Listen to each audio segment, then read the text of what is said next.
नमस्ते, मैं डॉक्टर सोमवीर आर्य आप सभी योग जिज्ञासुओं का स्वागत करता हूं सीसी की योग व्याख्यान माला के इस कार्यक्रम में। आज हम बात कर रहे हैं प्राणायाम का वैज्ञानिक आधार और उसकी आवश्यकता। पहले ये जान लेते हैं कि प्राणायाम है क्या। तो प्राणायाम मैंने कहा कि प्राण प्लस आयाम यानी कि जीवनी शक्ति का विस्तार करने वाली विधि को हम प्राणायाम कहते हैं। उसका जो विस्तार करे, उसको जो आयाम, उसके आयाम को बढ़ाने का काम करे। तो जिसमें हमारी जो परिभाषा है प्राणायाम की, तस्मिन् सति श्वास प्रश्वासयो गति विच्छेद प्राणायाम है। यानी कि सामान्य श्वास प्रश्वास की गति में विच्छेद कर देना, यानी कि उसको रोक करके विशेष प्रकार से या सुविधानुसार या अपने अनुकूलता के अनुसार हम प्राण को लेना, छोड़ना और रोकना शुरू कर देते हैं, वो प्राणायाम कहलाता है। इससे पहले हमने फिलोसॉफिकल बेनिफिट्स को जानने का प्रयास किया भाग 1 में कि किस प्रकार से हम फिलोसॉफिकल बेनिफिट्स ले सकते हैं और फिलोसॉफिकल जो डेफिनेशंस हैं और उनकी विधि है उस पर चर्चा की। इस व्याख्यान में मुख्य रूप से हम कपालभाति, अनुलोम विलोम और बाह्य प्राणायाम का क्रियात्मक प्रभाव क्या होता है उसके ऊपर चर्चा करने का प्रयास करेंगे। सामान्य कपालभाति आपने सुना होगा, अनुलोम विलोम सुना होगा, बाह्य प्राणायाम सुना होगा। विधि सेम है, विधि में कोई बदलाव नहीं है, लेकिन इसकी सावधानियां भी सेम है। लेकिन इसके जो बेनिफिट्स हैं वो मैं कुछ दूसरी तरह से बताना चाहूँगा कि जो मैंने स्वयं अनुभव किए या जो हमारे जो डिसाइपल्स हैं उन्होंने जिसको अनुभव किया, और उन अनुभवों के आधार पे मैं आपको कपालभाति, अनुलोम विलोम और बाह्य प्राणायाम का क्रियात्मक प्रभाव समझाने का प्रयास व्याख्यान में करूँगा। तो चलिए जानते हैं कपालभाति प्राणायाम का परिचय, विधि, सावधानियाँ और लाभ। सबसे पहले कपालभाति, कपाल कहते हैं पूरे मस्तिष्क को, पूरे फेस को, पूरे माथे को, ललाट को, और भांति का मतलब होता है चमकना। कई जगह इसको भाल भांति कहकर भी संबोधित किया है। तो कपाल भांति कहें, भाल भांति कहें, दोनों एक ही बात है। तो जो मस्तिष्क को चमकाने का काम करती है, फेस पे जो ग्लो लेकर आने का काम करती है, उस विधि को हम कपालभाति प्राणायाम के नाम से जानते हैं। कपालभाति एक क्रिया भी है जिसमें हम वातक्रम, शीत व्युत्क्रम और शीतक्रम का अभ्यास करते हैं। वो यदि हम देखेंगे तो अकॉर्डिंग टू घिरण संहिता उसमें कहा गया है, और कपालभाति को षटकर्म के रूप में मान्यता मिली है। तो कपालभाति षटकर्म के रूप में भी मान्यता है और कपालभाति को प्राणायाम के रूप में भी मान्यता है। दोनों की विधियां अलग अलग हैं। तो यहाँ हम जिस कपालभाति प्राणायाम का परिचय कर रहे हैं उसकी विधि को जानेंगे तो आप समझ पाएंगे कि मैं षटकर्म के कपालभाति की बात नहीं कर रहा, बल्कि मैं जो हमारा जो प्राणायाम है, जो हमारी श्वसन क्रिया है, उस पर हम बात कर रहे हैं। कपालभाति की विधि है एक्सेल एक्टिव, इनहेल पैसिव। यानी कि जो बाहर जो हम निकालते हैं, जो रेचक है वो सक्रिय है और जो हम पूरक करते हैं वो निष्क्रिय है। माने रेचक यानी कि बाहर निकालने का बलपूर्वक प्रयास करना, अपनी मर्जी से उसको धकेलना, लेकिन उसको अंदर लेने में कोई आपको प्रयास नहीं करना। स्वतः ही जो आए, स्वयं ही जो आए, बिना प्रयास के अपने आप ही जो श्वास भर जाए, वैक्यूम जो क्रिएट हो रहा है, उस वैक्यूम को भरने के लिए जो प्राण अंदर आता है वो आपका अपने आप आएगा, उसके लिए प्रयास नहीं करना है। ये कपालभाति है। मैं एक अभ्यास करके भी आपको दिखा देता हूँ। यदि हम सामान्यतः किसी भी एक सुखासन में बैठे, चूंकि मैं अभी लेक्चर डिलीवर कर रहा हूँ तो मैं चेयर पे बैठ करके भी इसका अभ्यास कर सकता हूँ, बशर्ते मेरी कमर, गर्दन और मेरा जो सर है वो एक सीध में होना चाहिए। आंखों को बंद करें, किसी भी ध्यानात्मक मुद्रा, या तो ज्ञान मुद्रा लगा सकते हैं या वायु मुद्रा लगा सकते हैं, बैठें और exhale active, inhale passive 1 second में 1 स्ट्रोक लगाएंगे। कोई बहुत ज़्यादा जोर नहीं लगाना है और इतना भी कम नहीं लगाना कि आपका श्वास बाहर महसूस ही ना हो। तो शुरू करें जैसे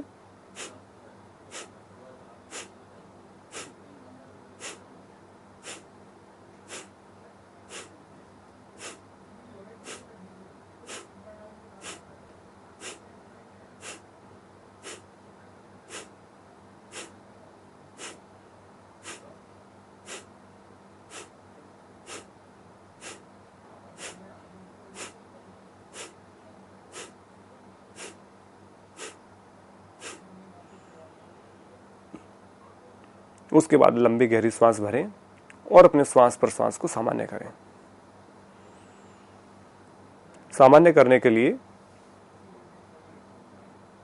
your breathe should be long, deep and slow.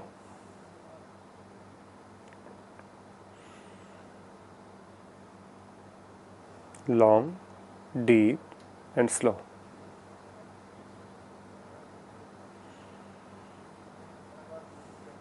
जैसे ही आपकी श्वास प्रश्वास की प्रक्रिया दोबारा से सामान्य हो जाती है, जैसा कि पहले आप चल रही थी, वैसे ही उसके बाद दूसरा अभ्यास शुरू करना है। बैक टू बैक नहीं करना। एक अभ्यास किया, उसके बाद अपने आप को फिर से नॉर्मलाइज किया, उसके बाद फिर जब आप नॉर्मल हो गए तब उसके बाद दूसरा अभ्यास आपने शुरू किया।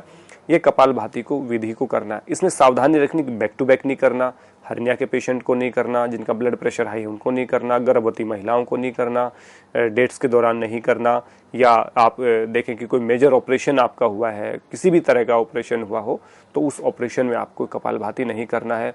बहुत ज़्यादा गर्मी का मौसम है या टेम्परेचर बहुत ज़्यादा है तब भी इसके अभ्यास से आपको बचना है, सावधानी आपको रखनी है। अब लाभ की बात करते हैं। पहले मैं इसके सामान्य लाभ बताऊंगा जो कि सब लोगों को पता है। तो सामान्य लाभ क्या है? आपका रेस्पिरेटरी सिस्टम अच्छे से काम करेगा, माने जो आपका लंग्स हैं वो एक्टिव हो जाएंगे। कफ रोगों को दूर करता है, कफ को का नाशक है, ये कफ नाशक है। तीसरा, पेट को पतला करता है, यानी कि जिनका पेट बढ़ा हुआ है उनका पेट पतला हो जाता है। पेट पतला होगा तो सामान्य सी बात है आपका डाइजेस्टिव सिस्टम भी काम करेगा, यानी कि आपका पाचन तंत्र भी मजबूत होता है। पाचन तंत्र मजबूत होता है तो कॉन्स्टिपेशन भी नहीं रहता, माने इंडाइजेशन नहीं होगा तो कॉन्स्टिपेशन नहीं होगा।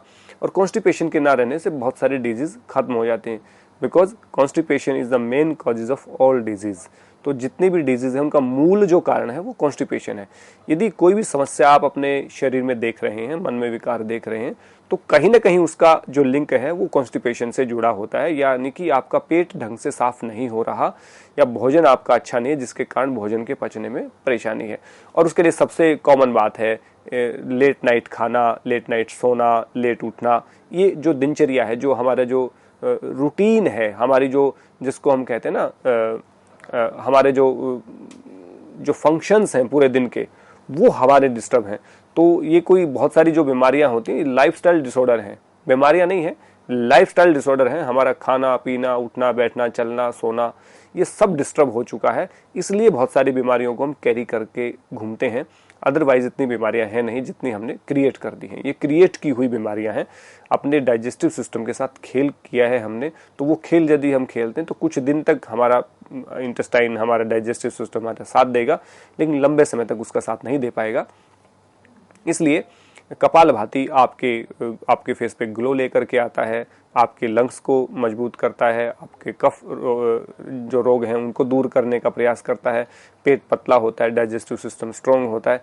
ये सारे बेनिफिट्स आपको मिलते हैं, सब टीचर आपको बताएंगे। यहाँ मैं क्रियात्मक अभ्यास और लाभ की बात इसलिए करना चाहता हूँ कि कपालभाति प्राणायाम करने वाले साधक हमेशा ध्यान रखें कि ये सामान्य लाभ है। एक्सट्रीम जो बेनिफिट लेना है तो वो क्या है? एक्सट्रीम बेनिफिट हमारा है कि आपकी जो रिस्पॉन्डिंग पावर है, आपका जो प्रतिक्रिया है, जो हमारी बॉडी जो क्रिया की प्रतिक्रिया देती है, उस प्रतिक्रिया में आपकी मजबूती होती है, यानी कि रिस्पॉन्डिंग, आपकी बॉडी रिस्पॉन्स करना शुरू कर देती है। रिस्पॉन्स को आप एक मेडिकल टर्म से आप अच्छे से समझ पाएंगे शायद। जब भी आप बीमार होते हैं या कोई आपका परिचित बीमार होता है तो डॉक्टर कहते हैं कि दवाइयां दे दी बट बॉडी रिस्पॉन्ड करेगी, बॉडी को रिस्पॉन्ड करेगी तभी दवाइयां काम करनी शुरू करेंगी, ऐसा बोलते हैं। यदि किसी ने किसी का परिचित यदि आईसीयू में भर्ती हुआ हो कभी, तो डॉक्टर वहां कहते हैं कि जैसे बीपी नहीं उठ रहा होता है या किडनी का प्रॉब्लम है, कुछ भी होता है, तो वो बेस्ट से बेस्ट मेडिसिन, वो लाइफ सपोर्ट के साथ साथ मेडिसिन वो देते हैं। एक बात वहां कहते हैं कि जो मैंने पर्सनली अपने एक्सपीरियंस से जाना, जिसको, क्योंकि एक बार 4-5 महीने मुझे किसी परिचित के साथ हॉस्पिटल रहना पड़ा था। वहां डॉक्टर एक टर्म यूज करते थे हमेशा कि हमने दवाइयां बेस्ट दे दी हैं, बेस्ट ट्रीटमेंट चल रहा है, बेस्ट से बेस्ट जो हो सकता है हमने किया, लेकिन लाभ तब होगा जब बॉडी खुद रिस्पॉन्ड करेगी। जो रिस्पॉन्ड करने वाली जो शब्द मेरे मस्तिष्क में घूमा, 2018 की ये बात है, तब से मैंने सोचा कि बॉडी रिस्पॉन्ड करने की बात में प्राणायाम कहाँ योगदान दे सकता है। तो चूंकि हमारा सामान्यतः लेने का भाव होता, देने का नहीं होता, छोड़ने का नहीं होता, वैसे ही प्राण अंदर है तो जीवन है, प्राण बाहर चला गया तो मृत्यु है। तो सबसे ज्यादा प्यारा प्राण है। प्राणम श्रेष्ठम प्राणम ज्येष्ठम प्राणम परम औषधम, प्राण ही माता प्राण ही पिता प्राण ही बंधु प्राण ही सखा। तो ये सबसे प्यारा, हम कहते हैं ना कि तुम मुझे प्राणों से भी प्यारा है, हम परमात्मा के बारे में बात कहते हैं कि प्राणों से भी कोई प्यारा हो सकता तो कौन है? ईश्वर हो सकता है, क्योंकि उसमें सरेंडर टू गॉड होता है, पूरी तरह से समर्पण होता है। तो हम कहते हैं कि तुम प्राणों से भी प्यारे हो। कुछ लोग यहाँ पे किसी और अपने इंसानों में भी कोई किसी को प्राणों से प्यारा लग सकता है, अत्यधिक राग किसी को हो सकता है, वो अलग विषय है। लेकिन जो कपालभाति हम करते हैं उसमें जो प्राण है उसको हम बाहर छोड़ते हैं, अंदर लेने का प्रयास ही नहीं करते। और आप देखते हैं कि जब बाहर छोड़ा तो अपने आप अंदर आ गया। बाहर छोड़ने के लिए प्रयास करना पड़ा, मेहनत करनी पड़ी, उसके लिए फोर्स लगाना पड़ा, बट अंदर लेने के लिए कोई फोर्स नहीं लगाना पड़ा। जो वैक्यूम क्रिएट हुआ उस वैक्यूम को भरने के लिए एकदम से प्राण आ गया। तो वहां क्या मैसेज गया माइंड के पास? माइंड के यानी कि मन के पास ये मैसेज गया कि इस व्यक्ति ने अपने श्वास को बाहर फेंक दिया है, रिजेक्ट कर दिया है। तो बाहर फेंक दिया तो वापस आ रहा है। जैसे हम किसी गेंद को दीवार पे मारते हैं, यदि रबड़ की बनी गेंद है तो वापस आती है, जितनी स्पीड से हम छोड़ते हैं उतनी स्पीड से वह वापस आती है। तो क्रिया हुई तो उसकी प्रतिक्रिया होगी। इसको बोलते हैं रिस्पॉन्डिंग पावर, इसको बोलते हैं रिस्पॉन्स करना। कि बॉडी चाहती है, क्योंकि बॉडी को जीवित रहने के लिए क्या चाहिए? प्राण चाहिए। प्राण ही तो ऊर्जा है, प्राण ही तो एनर्जी है। जैसे जिस प्रकार से किसी भी गाड़ी को चलने के लिए ईंधन की आवश्यकता होती है, पेट्रोल डीजल की आवश्यकता होती है, गैस की आवश्यकता होती है, ठीक उसी प्रकार हमारी बॉडी का जो गैस है, ईंधन है, वो क्या है? वो हमारा प्राण है। तो प्राण यदि बाहर फेंका तो वो एकदम से मैसेज आता कि इसको वापस खींचो, क्योंकि यदि ये बाहर चला गया तो उसके बाद तो हमारा अस्तित्व तो खत्म हो जाएगा। तो बॉडी सारी की सारी बॉडी उसको प्रयास करती कि वो प्राण अंदर आ जाए। तो जैसे ही हमारे मस्तिष्क को ये मैसेज जाता है, और डेली हम यदि 5 मिनट भी यदि कपालभाति हम कर रहे हैं, तो डेली 5 मिनट में यदि हम 50 एक सेकंड में स्ट्रोक हम लगा के चलें तो भी 250 स्ट्रोक हम एक दिन में कर रहे हैं।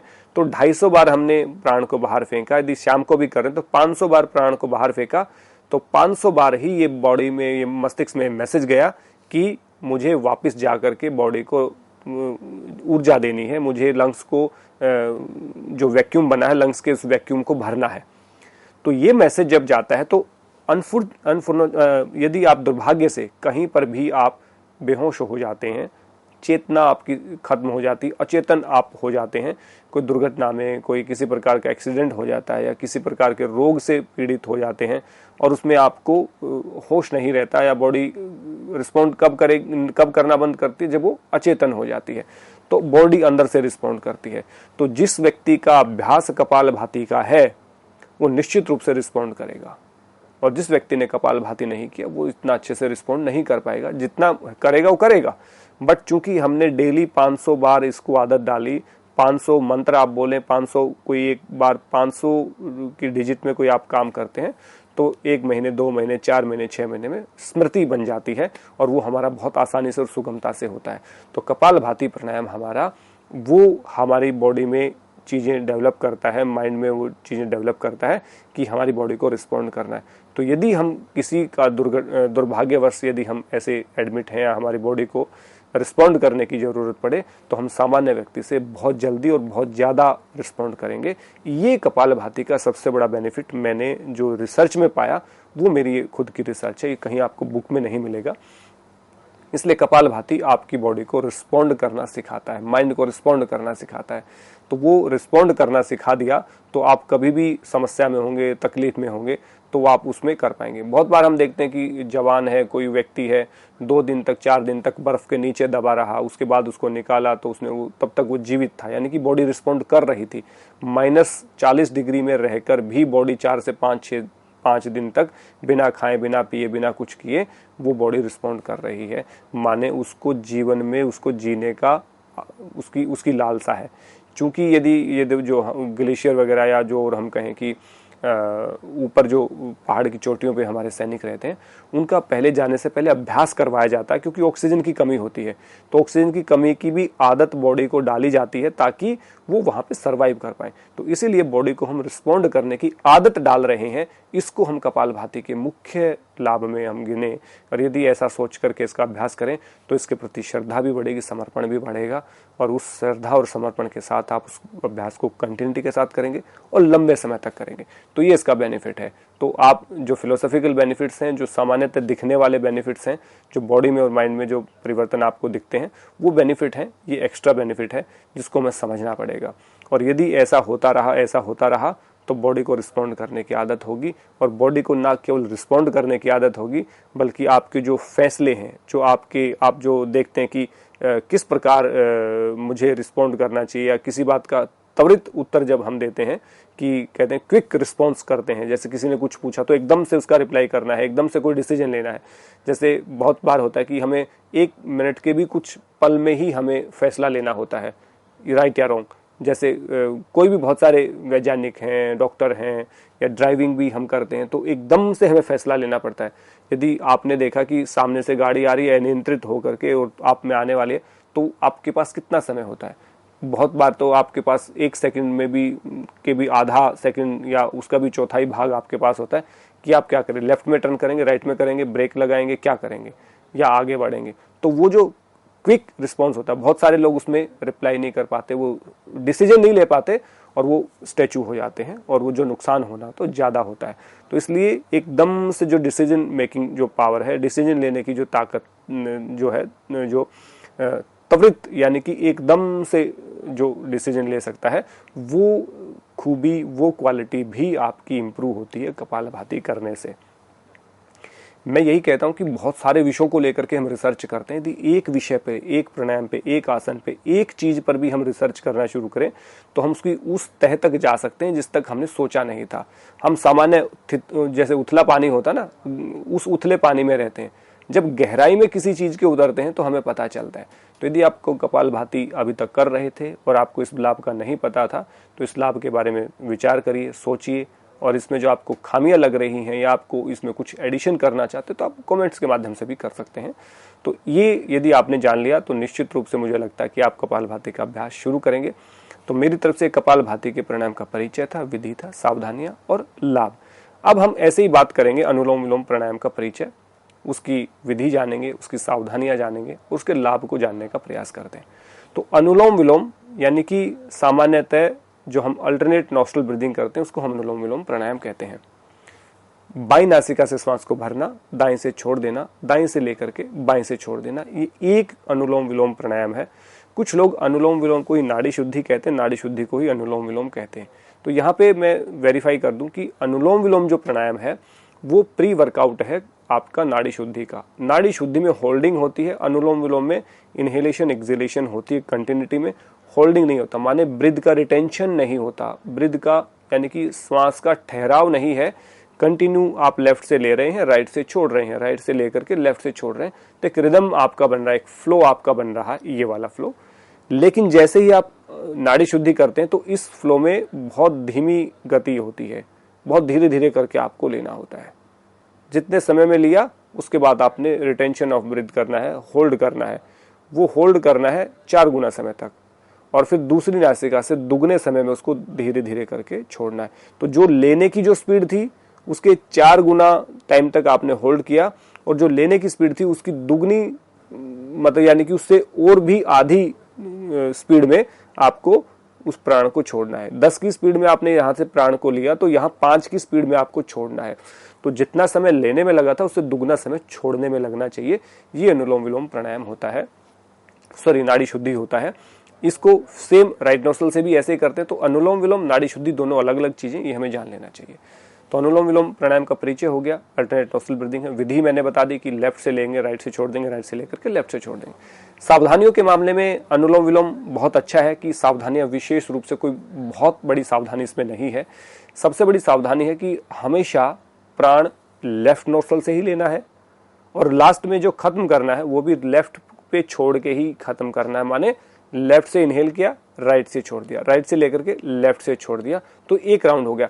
कभी भी ये नहीं करना लेफ्ट से लेकर के राइट से छोड़ दिया तो राइट से छोड़ेंगे तो वो चंद्रभेदी हो जाएगा। यदि राइट से लेकर के लेफ्ट से छोड़ेंगे तो सूर्यभेदी हो जाएगा, और यदि राइट से लेकर के लेफ्ट से छोड़ेंगे, लेफ्ट से लेकर के राइट से छोड़ देंगे तो वो विधि गलत हो जाएगी।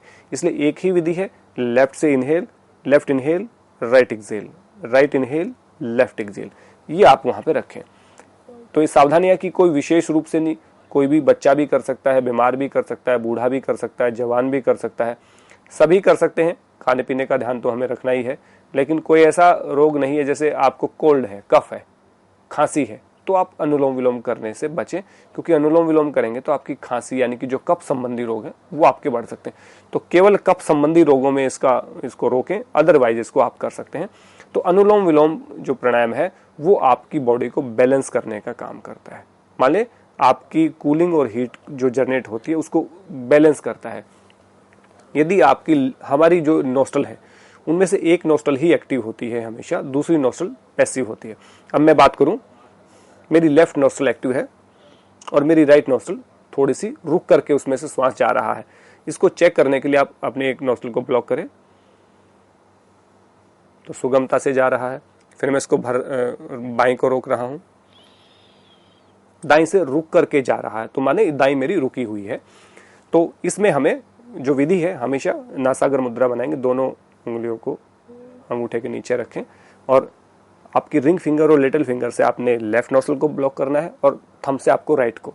तो पहले राइट को ब्लॉक करेंगे और इनहेल करेंगे लेफ्ट से। अब लेफ्ट को ब्लॉक करके राइट से exhale, right inhale, left exhale. ये एक अनुलोम विलोम प्राणायाम का अभ्यास हुआ। इसमें लाभ सामान्यतः आपको माइग्रेन नहीं होगा, वात का रोग नहीं होगा, आपका पित्त बैलेंस हो जाएगा, आपका कफ बैलेंस हो जाएगा, सभी दोषों को सम करने का काम करता है। सामान्य लाभ इसका है, आपकी बॉडी के टेम्परेचर को मेंटेन करता है, आपकी बॉडी के हार्मोन्स को बैलेंस करता है, आपके थॉट प्रोसेस को बैलेंस करता है। यदि हम इसके फिलोसॉफिकल बेनिफिट्स में जाएंगे तो असंख्य इसके लाभ हैं। और यदि हम कहें कि अनुलोम विलोम कभी भी मतलब किसी भी उम्र में किया जा सकता है और कोई भी व्यक्ति इसकी शुरुआत कर सकता है। और अनुलोम विलोम आपके नाड़ी शुद्धि के लिए भी आपको प्रिपेयर कर रहा होता है, तो इसलिए इसको प्री वर्कआउट प्राणायाम ऑफ नाड़ी शुद्धि भी कहते हैं। जब आप लाभ की बात करते हैं तो केवल आपके लेफ्ट और राइट नोस्ट्रल को बैलेंस नहीं करता, केवल आपके हीट और कूलिंग को बैलेंस नहीं करता, केवल आपके हार्ट बीट को बैलेंस नहीं करता, बल्कि आपके हार्मोन्स को बैलेंस करने का काम करता है। साथ में आपके जो सेंस ऑर्गन्स हैं उनको बैलेंस करने का काम करता है, यानी कि आपके ग्लैंड्स को भी बैलेंस करता है। तो अनुलोम विलोम जो प्राणायाम है वो आप में संतुलन लेकर के आता है, और ना केवल ग्लैंड्स का, हार्मोन्स का संतुलन करता है, बल्कि विचारों का भी संतुलन करता है। विचारों में और संतुलन की जैसे बात कि बहुत कोई व्यक्ति होता है बहुत जिसका हृदय चक्र जागृत होता है, बहुत बहुत दयालु होता है, बहुत काइंड होता है, बहुत परमार्थ की बातें ही सोचता है। कोई व्यक्ति उसको बेवकूफ़ बना करके लाभ उठा लेता है, या वो बहुत द्रवित हो जाता है। किसी को भी कोई नाटक करेगा, नौटंकी करेगा, उसको भी सही मान करके उसको कुछ ना कुछ मदद करने का भाव रखेगा, तो कोई भी उसको ठग सकता है। एक होता है कि जो बहुत एक्सट्रीम बाहर होता है, वो उसको सोचता नहीं है, तो वो व्यक्ति भी उसका लाभ उठा लेता है। तो इसलिए आपको जो भावनात्मक संतुलन है वो भी पैदा करता है अनुलोम विलोम प्राणायाम। इसलिए आपका अनुलोम विलोम प्राणायाम जो है वो आपको केवल और केवल शारीरिक और मानसिक बेनिफिट नहीं देता, बल्कि आपको भावनात्मक संतुलन भी करता है, हार्मोन्स का संतुलन भी करता है, विचारों का भी संतुलन करने का काम करता है। इसके बाद हम जानते हैं अंतिम बाह्य प्राणायाम का परिचय। बाह्य प्राणायाम का परिचय क्या है, उसकी विधि क्या है, सावधानियां क्या है और लाभ क्या है, वो जान लेते हैं। बाह्य प्राणायाम जैसे कि हमने चर्चा की, श्वास को बाहर निकालना, बाहर ही रोके रखना, ये इसकी विधि होगी। सावधानी, कोई भी हार्ट पेशेंट इसको ना करे, जिसका ब्लड प्रेशर हाई है वो ना करें, बाकी कोई भी मेजर ऑपरेशन हुआ है वो भी ना करें, कमजोर व्यक्ति ना करें, बीमार व्यक्ति ना करें। ये बड़ी सावधानी रखनी है बाह्य प्राणायाम को करते हुए। बिना योग्य गुरु के निर्देशन के बिल्कुल भी ना करें, अपने आप से ट्राई ना करें बाह्य प्राणायाम को। कोई योग्य गुरु आपके पास होना चाहिए जो आपको देखे कि आप ठीक कर रहे हैं कि नहीं। उसके बाद लाभ की बात करें तो 2 लाभ बता करके इसको खत्म करूंगा, बाकी असंख्य लाभ हैं। पाचन तंत्र को मजबूत करता है, डाइजेस्टिव सिस्टम को मजबूत करता है, पेट पतला हो जाता है, आपका इंडाइजेशन नहीं होता है, कभी भी भूख बहुत अच्छी लगती है, पेट साफ अच्छे से होता है, कॉन्स्टिपेशन नहीं रहता है, सारे बेनिफिट्स हैं। लेकिन 2 मुख्य रूप से बेनिफिट बताऊंगा। पहला बेनिफिट है कि बॉडी में बनी हुई एयर पॉकेट्स को डिसोल्व करता है। जब बाहर श्वास को छोड़ते, बाहर ही रोके रखते हैं, तो बॉडी में जो श्वास की आवश्यकता होती प्राण की, उस आवश्यकता की कमी में जब प्राण है ही नहीं, बाहर हमने उसको ब्लॉक कर दिया, तो बॉडी में जो पहले से एयर पॉकेट लगे थे उन एयर पॉकेट से बॉडी उसको डिजोल्व करके उनको एयर पॉकेट से प्राण को लेती है ताकि बॉडी के सिस्टम को चलाया जाए। और जब बाहर आपने श्वास छोड़ा एकदम से भरा तो आपका जो ब्लॉकेज लगा था बॉडी में, अंदर कहीं भी ब्लॉक है आपकी बॉडी में, उस ब्लॉक को तोड़ने का काम करती है। तो यानी कि बाहर से जब बाहर रोक के रखा तो एयर पॉकेट डिजोल्व हो रही हैं, जिससे कि आपके सारे दर्द समाप्त हो रहे हैं। और जब आपने अंदर भरा तो अंदर भरने से आपको एकदम से जो पहले से ऑलरेडी जो ब्लॉकेज लगे थे उन ब्लॉकेज को रिमूव करने का काम करती है। ये बेनिफिट बाह्य प्राणायाम के हैं। तो योग्य गुरु के निर्देशन में करें, नियमित रूप से करें, श्रद्धा के साथ करें, सावधानी के साथ करें, तभी इन सब का बेनिफिट आप ले पाएंगे और आप सब लोग इन प्राणायाम का बेनिफिट ले पाएं। इसीलिए वैज्ञानिक आधार और आवश्यकता आज हर व्यक्ति को जीवन को विस्तारित करने की आवश्यकता है, अपनी लाइफस्टाइल डिसऑर्डर को खत्म करने की आवश्यकता है। तो लाइफस्टाइल डिसऑर्डर को खत्म करेंगे और मन पे नियंत्रण करने की जरूरत है। मन पे नियंत्रण करना है तो प्राण पे नियंत्रण करना पड़ेगा। चले वातम चलम चेतम निश्चल निश्चलम भवेत्। प्राण चलेगा तो चित्त और मन चलेंगे, प्राण रुकेगा तो चित्त और मन भी रुकेगा। इसी आशा और विश्वास के साथ कि आप श्रद्धा के साथ इसका अभ्यास करेंगे। आप सब लोगों का बहुत बहुत धन्यवाद। सबको नमस्ते।